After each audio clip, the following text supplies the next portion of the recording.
Thanks for tuning in. You're listening to Propaganda with Mick and Jacob.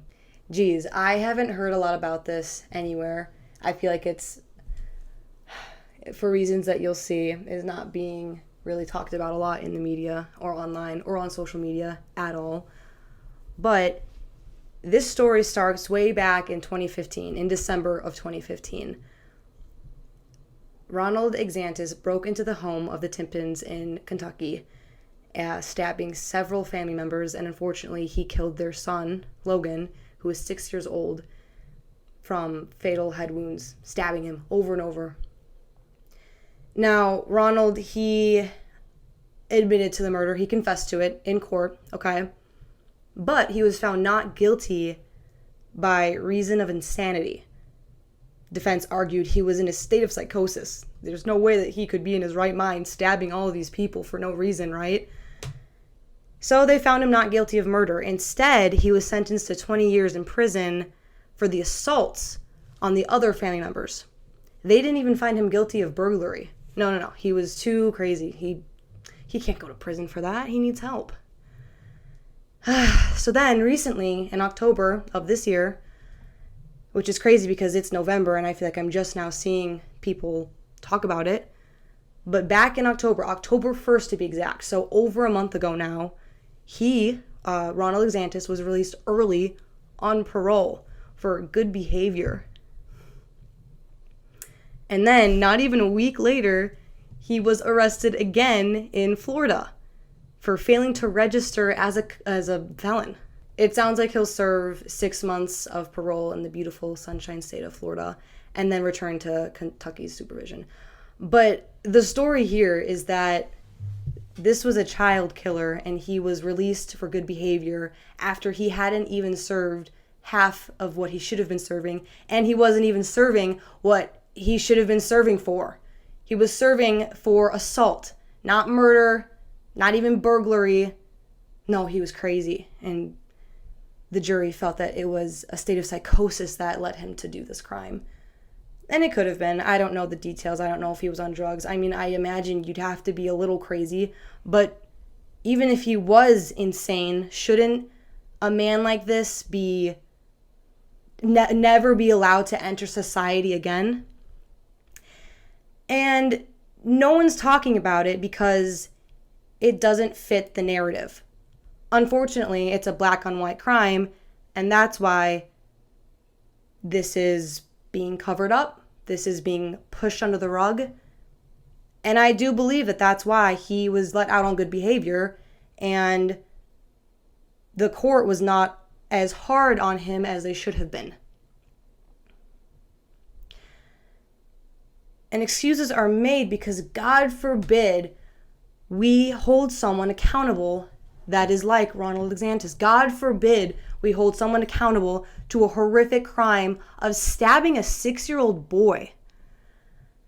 And it sounds like he didn't even have anything to do with the family. It sounds like he drove from Indiana to their home in Kentucky and broke in. And so, yeah, he probably was going crazy. I mean, it sounds like he is crazy. So then why are we finding him not guilty? I never understood that. There's never a case in which drugs or crazy or mental stuff is an excuse or an absolution of a crime. That shouldn't be the case. Unfortunately, we see that a lot today. Everyone claims that they're mentally incompetent or can't stand trial or they were under the influence of whatever. And unfortunately, that's not a good enough excuse. A better excuse would be not committing the crime. That would be the best excuse you would have. But we see an example like this, and like you said, there is a reason it's being pushed under the rug. There is a reason it's not being talked about. There is a reason he was given a light sentence of 20 years and then gets out after 7 years and then immediately commits a crime later.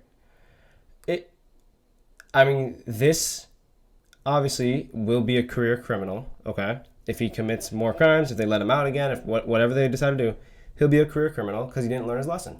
And he didn't learn his lesson because he got away with breaking into someone's house and stabbing a 6-year-old kid in the head.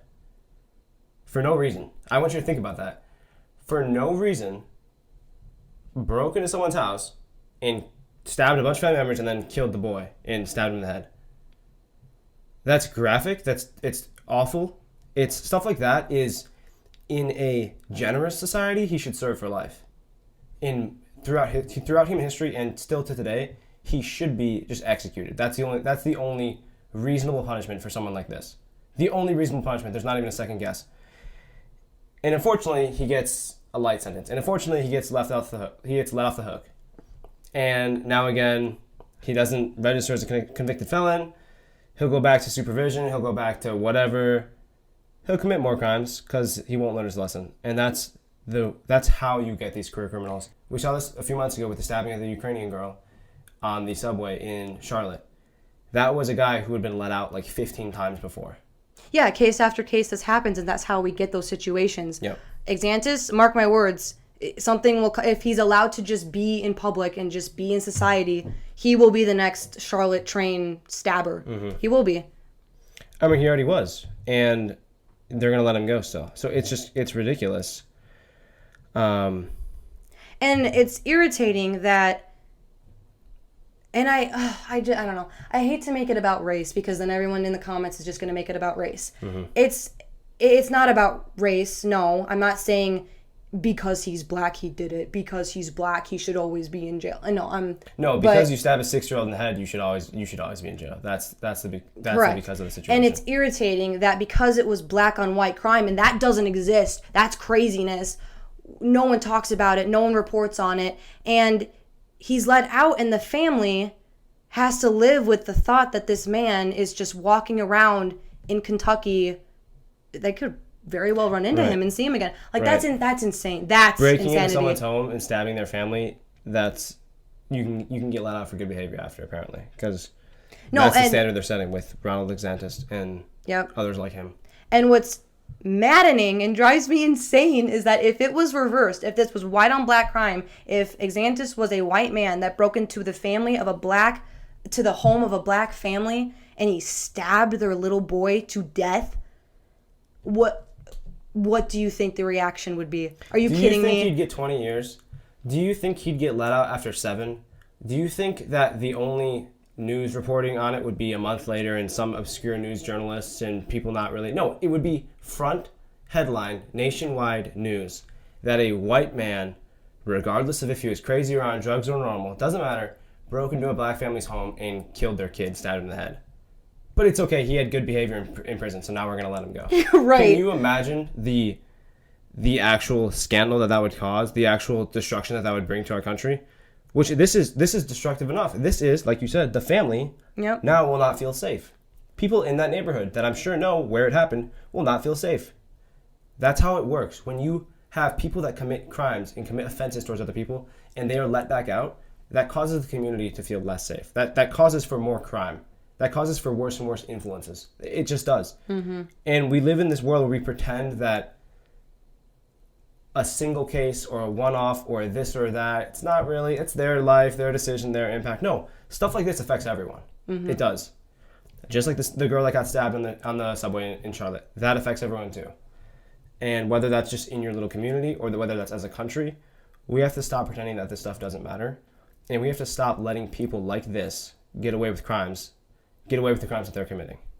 No more light sentences, no more ignoring, looking the other direction, no more playing the race card, right? Yeah.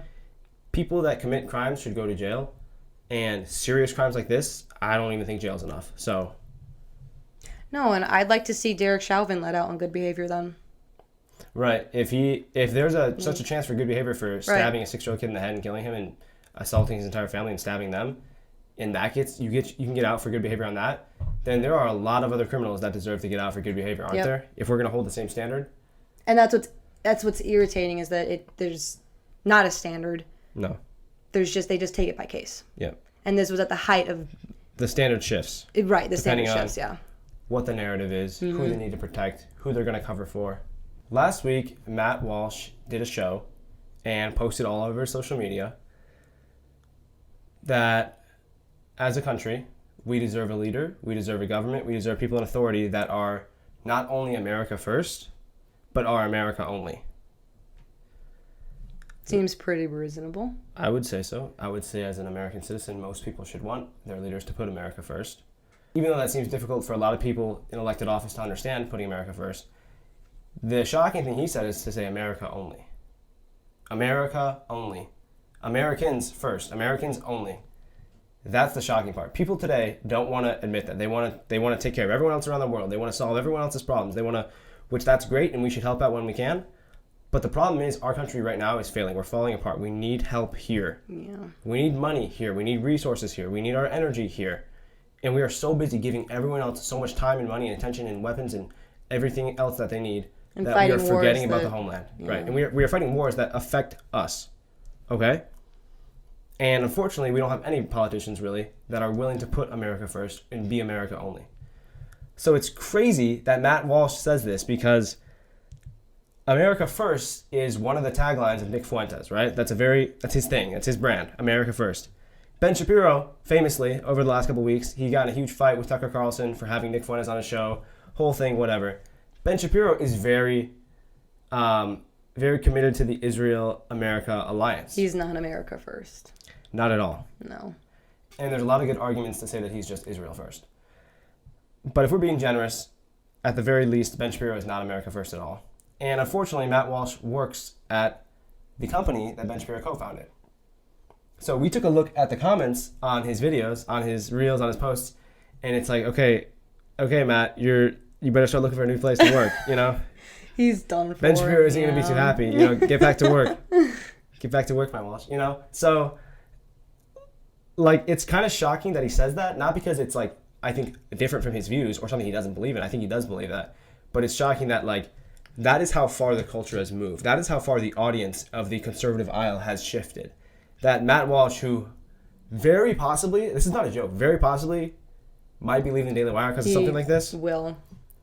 Calling Like, it. it's crazy that he says that.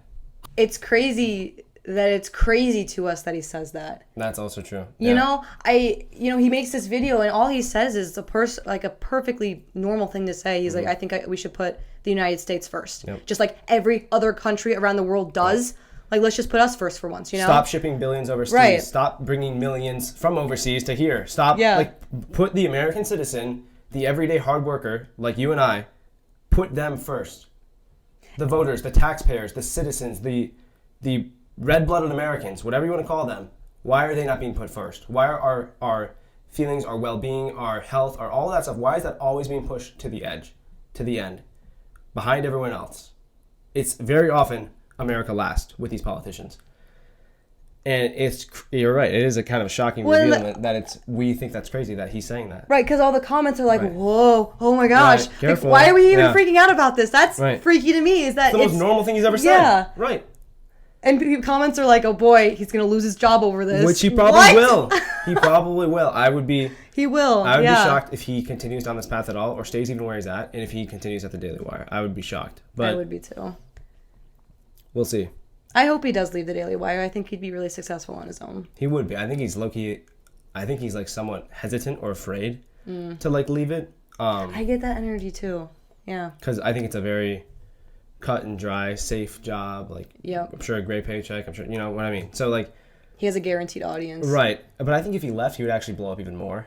100%. Well, yeah, look So, at Candace and Brett Cooper. They definitely did. Tucker, after he left yeah. Fox, They like went there's too. 100 examples of it. So I think he'd be totally fine. Matt should put his viewers first and leave his controlling company that he's working for. That's what he should do. And he says, and part of me, like, I don't want to not believe him, but he says he's in control of his narrative. He can say whatever he wants. He can do this, this, and that. No, you can't. Okay, well, if he would say America first, America only, you cannot have one and not the other. America first, therefore, means not money for Israel, you know? Why can't he say that part? Oh, because he's not allowed to. Oh, because he would get in trouble for it. Oh, because Ben Shapiro, whatever. So, put your audience first. Put your morals and your values first and leave the Daily Wire if that's what you need to do in order to actually talk about what you 100% believe in without repercussion from your job, if you want to put it that way. But I think it's great. I think it's great that someone that is working, we're not going to say for or under, but in a sense is working for Ben Shapiro and his co-founding company, the Daily Wire. It's crazy to me that we have someone, and especially Matt Walsh of that high profile, to be not only America first, but America only. And if that's not a sign where the country's heading, where the younger generation is going, where the new voters, the up and coming of age voters are moving in that direction, I don't know what else is a sign of that, because I think that seems to be the shift that's happening, not just politically, not just on the right wing of the aisle, but I think like as a country, as a generation. So thank God. Yeah, it's about time. It is about time. It's good to see that that's the direction he's moving in, because I think he's following and understanding and catching that that's what a lot of the country is also feeling, you know? Some would say that this is a reason MAGA is dying. I've heard that a lot. Is that MAGA is dying off. I don't know. I've seen a lot of strong supporters still. I don't know if I would say if it's dying. I think a lot of more people are moving right from MAGA. I think what's funny is the actual belief behind Make America Great Again is not dying at all. I think it's getting stronger. But I think the movement of MAGA, as far as it under the Trump movement, is dying. Are we talking about Trump supporters, or are we talking about like the principle of Make America Great? That's not dying. I think that's gotten stronger actually, because people are moving further right. Yeah. And for some crazy reason, further right means we put our country first more. Right. But no, I think maybe Trump supporters are getting less. And we'll get into this in the next segment too, but it's almost as though people are viewing Trump as he's not the breakout independent candidate that he was in 2016. He is now a lot more establishment, right-wing, base, conservative, you know what I mean? He's not like the up-and-coming, excited, like, I don't care about either party. I'm rich enough to fund my own thing. I don't need lobbyists and donors. And like, as we've seen, that's not as true as we first believed, you know? It's not as true as we first thought, and a lot of people are waking up to that. Yeah.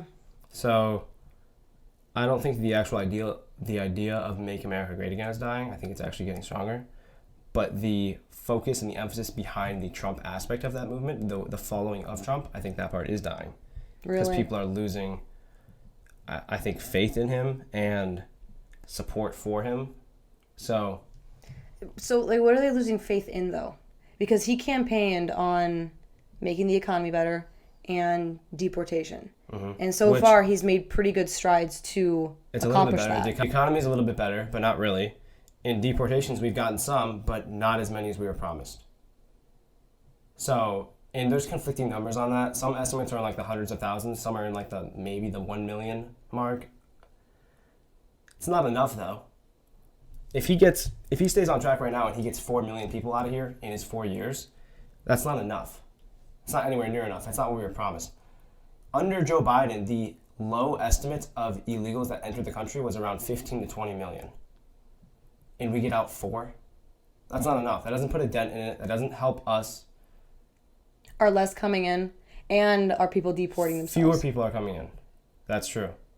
And I think they had like their first month in years, years, that they had no known gotaways. So anyone they saw, doesn't mean people didn't get in, but any person they saw did not get in.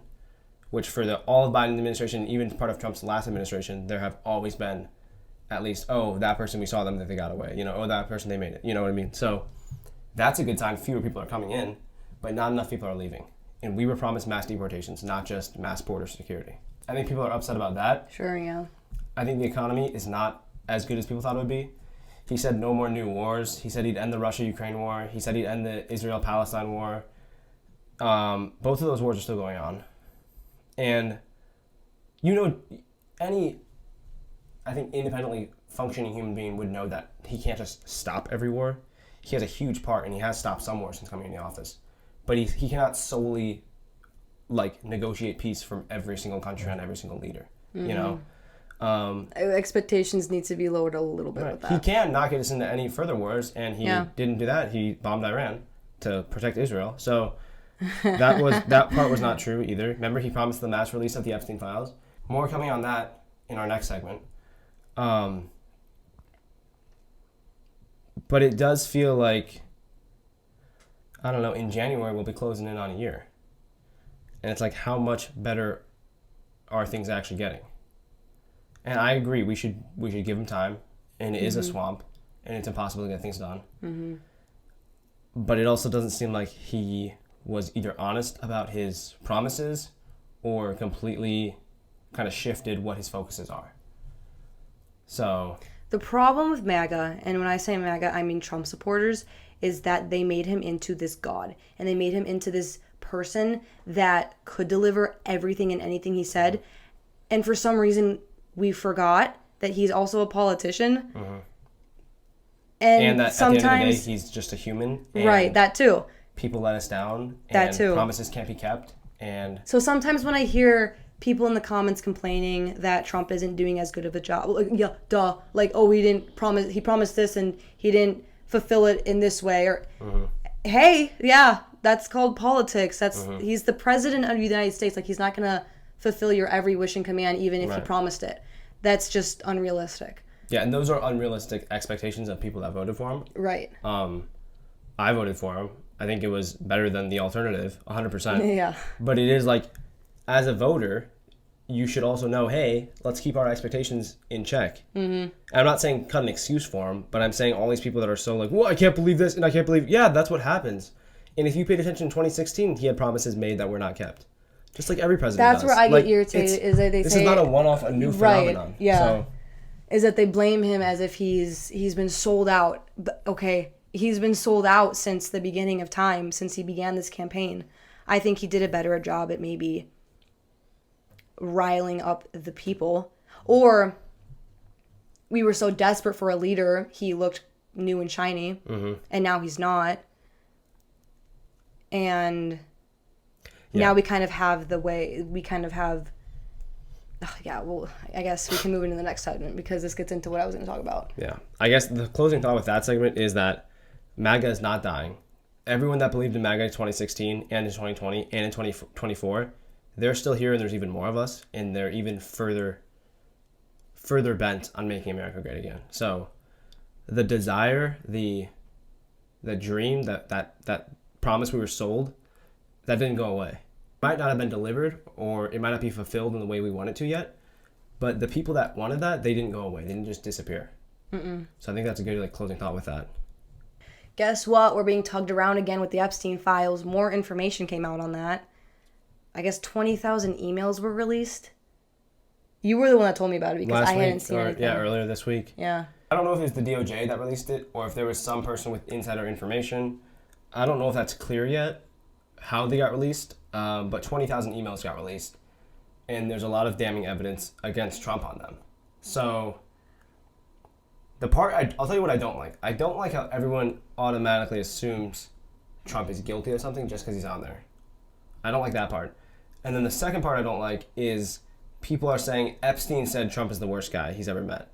And if Epstein said it, therefore it must be true, so therefore Trump is the worst guy Epstein's ever met, okay? Those are two things I don't like. I don't like that we assume truth with this. Right. But also, there's a lot of bad emails. There's like what? Like Epstein is, like in these emails, Trump and him are buddies. In his emails, Trump is at his house on the island with girls. It confirms Trump was on the island? No. It confirms Epstein said Trump was on the island. That's what the other thing. There's no proof of anything in here. I'm saying like it confirms he was on the island. Right. Like I'm putting up air quotes. Yes, Trump was alone with young girls, with girls for hours on end, whatever, you know? The other thing on the emails is in 2017, November of 2017, Trump's first Thanksgiving in the White House. In these emails, someone reaches out to Epstein and asks him who he's having over for Thanksgiving, what his Thanksgiving dinner plans are, okay, whatever, in the cordial way that they do things, as the elite, I guess. Yeah, hey. And he says Trump is here. Trump is with him for Thanksgiving. So his first Thanksgiving as the president of the United States in 2017, he spent it with Epstein. So then it's like, did he know? You have to know, I feel like. Okay, if you went to the island, you definitely can see some stuff, right? I would assume. I've also heard other people saying, no, Trump helped the FBI put Epstein behind bars. Trump was an informant. He gave them all the information they needed. He told them honestly, he answered all these questions, whatever. Okay, that might be true too. But he also might be doing that to get a deal. He might be doing that to get some attention away from him. He might be doing that for other reasons other than he wasn't involved in it at all and just knew about it. And I'm not saying that he's guilty of, if you want to say, like, trafficking minors or underage girls, and like I'm not saying he's guilty of that. But these emails they're disturbing, but they're also shocking in the sense that if Trump is in charge of the Department of Justice, and they, remember, the FBI, they have all these emails, they have all the Epstein documents, they have all the court hearings and the trials and the jail footage and all this stuff, right? They have all that. So that means he has all that stuff. He knows that whether or not he did or did not do anything, all of his name is everywhere on the emails and on the files. So he knows that about himself.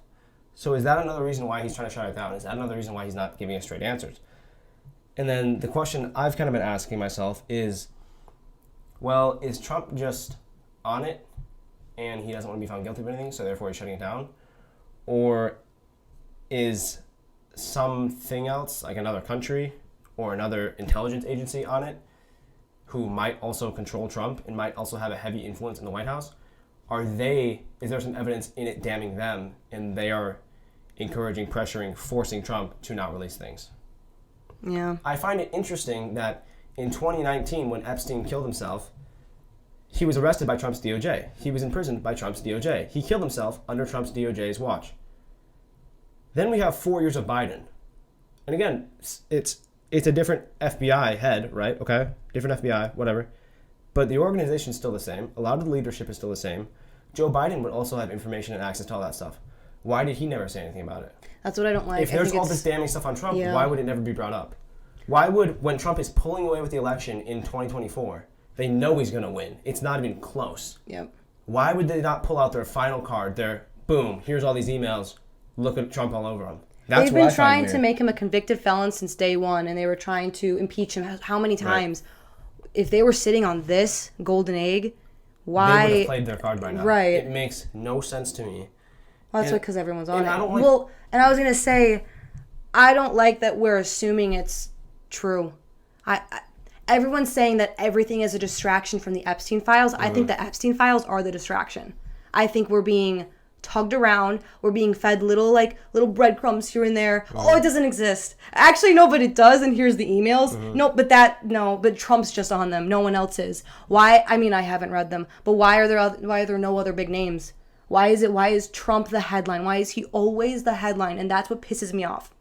I'm by no means a Trump diehard fan. I think the guy has said some stuff that I wouldn't agree with, and he's done some stupid things. He probably is on the files, okay? I'm not saying he's not, but what I don't like is that he's always headlining the Epstein file case. And whatever is released about the Epstein files, or even the case in and of itself, has to do with Trump and Trump only. There's never anything about the Clintons or Prince Philip, all these other big names that were there, these celebrities, these musicians, these leaders of other countries. They were all there too. But we don't get any information on them, which I think is funny. That's what I don't like, is that... Remember when they first dropped the Epstein files in, spring, when the first couple months of Trump's presidency, they first dropped them, it was, Clinton was there. Oh, well, yeah, we knew that already. Everyone knew that. Yeah. That was not some big revelation for everyone. No. And the part that doesn't sit well with me, again, is Trump is the one, his administration arrested him, right? So they should have everything back then. And Biden had 4 years of it and didn't release anything. Now Trump has him again, has access to the FBI and the DOJ, and they're not releasing stuff. So it's how is it left versus right when Trump didn't release anything on the left and Biden didn't release anything on the right? That part is what makes no sense to me. Because I think, sorry, this is super conspiratorial. I think they're further dividing each party. I think they're trying to. Yeah, but who's they? Who is they now? The elite. I don't know. The people that Trump put in charge of the DOJ. No, just it makes no sense why he would. The elite. I don't know what you want to call it. The Illuminati. The people in charge of the media. Something that starts with I. I don't know what you want to call it, but it feels like they are kind of putting people pitting people against themselves. Now even the Republican Party doesn't seem to be very cohesive. Right, because half of them want to back Trump no matter what to make sure it's a prosperous administration, which they should. But then the other half is like, no, if he's on these files, we deserve to know, which 100% we do. And they should release the files. 100%. Does not matter who's on them. So I think it it's just feels suspicious like very... that no side has released them. That's what's suspicious to me. Yeah. And I think it's not a cover-up of Trump or of Clinton or of this or of that. I think it's a cover-up of something deeper.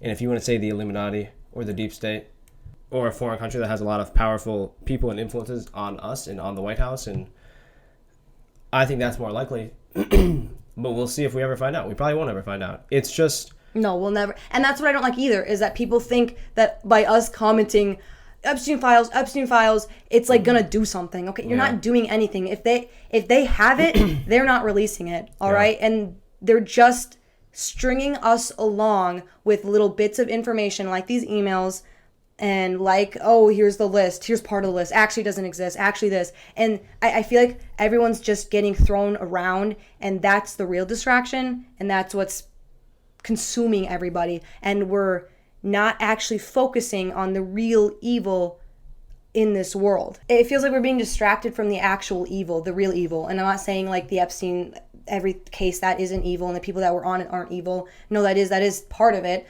But we're like hyper fixated on that, and everything else that's going on behind the scenes doesn't matter. Midterms are coming up, by the way, and I feel like that isn't being talked about or even a concern among people, Republicans, conservatives. Trump, bottom line, probably on the files. No surprise there. People haven't been the happiest with how his second term is going. All right, whatever. But we need to lock in for these midterms. Let's not lose sight that the Republican Party is the lesser of the two evils. I think politics in general, a lot of bad people are up on the top, unfortunately for us. But when it comes to choosing between the two, and it's unfortunate we have to, but when we do have to, I would say the Republican Party is the lesser of two evil. I would never, ever vote Democrat unless they completely do a 180.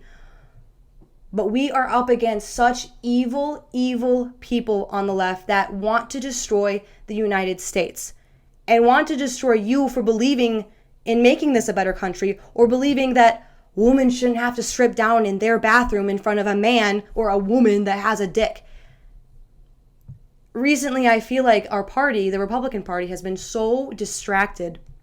And that's partly because we have the upper hand right now. We have the culture. Sydney Sweeney still having a career is proof of that. Because we have the culture, it's great that we can sit here and debate each other and talk about things, and we can criticize Trump. We're not in this like fight mode. But for so long, we have been in the fight mode. And now that it's not, we get so busy fighting each other that we forget that we're still up against the original evil in the first place. The right to preserve our culture isn't over just because Trump is president. The right to ensure our children grow up in a neighborhood where they're not afraid they're going to get raped by an immigrant, that fight isn't over yet just because Trump is president for the next 3 years. Mm-hmm. I don't want my daughter stripping down in front of a man in her bathroom. But there are people on the left that think that's okay. And fighting them has lessened, because instead we're sitting here bickering about whether or not Trump is on the Epstein files or whether or not he's America first. And those are all good things to talk about. I'm not saying it's not a good thing to talk about it, but we need to zero in a little bit, especially with midterms coming up, and especially as new political candidates rise for the next presidency. We need to join together and understand that, okay, it's great that we have the upper hand in culture right now, but that doesn't mean we'll always have it, and that doesn't mean that there's still people that want to destroy that. Yeah, I think it's important to remember. I think it's never a bad idea to reflect, look within your party, look within your lines, debate each other, have each other on, get those tough conversations out of the way. I think that's always a great idea. Mm-hmm. I think it's also very easy to lose sight of the bigger focus. You're focusing on little battles instead of focusing on the larger war. Yeah. So I think that's important to remember too. So in closing, remember what makes you MAGA in the first place. MAGA isn't dying. The principle of it, make America great again. Still fight for those core principles, even if Trump has let you down. Of course he's going to let you down, and he still will. For the next 3 years, he will. And that's something we should always remember. Politicians will always let us down. Mm-hmm. People will always let you down.